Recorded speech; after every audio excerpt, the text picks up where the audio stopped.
Today I'm going to talk about longevity and life expectancy. So, why talking about this?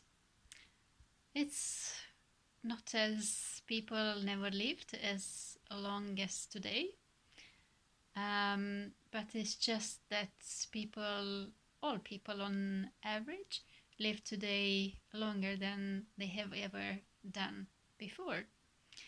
So I was just reading today an article from the BBC, and they were saying that for example, the first emperor of Rome, whose name was Augustus, lived to 74, and the first empress of Japan, Suiko, lived to 75, or vice versa.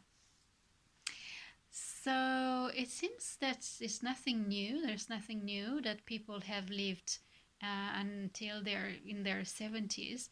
The actual life expectancy today globally is around 70 years of age. What is mostly extraordinary is the fact that the life expectancy has actually doubled in the past 250 years, since the beginning of the 1800s.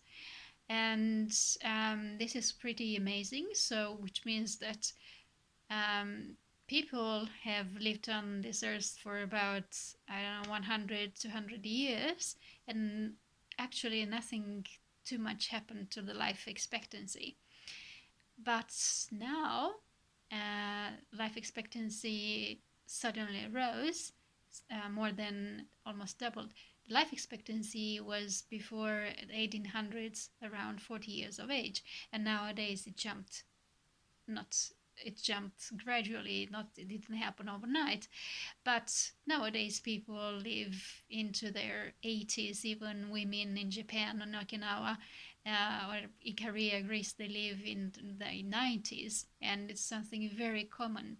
This is why life expectancy doesn't mean that people never lived long before. It's just people on average live nowadays into their 80s and 90s. Is something quite common nowadays. And the reason for that is that before, child mortality was very high, which meant that if 2 or 3 or 4 babies were born, maybe 1 or 2 would have survived. And that's the fact that 1 or 2 babies died drove the life expectancy for the whole population down.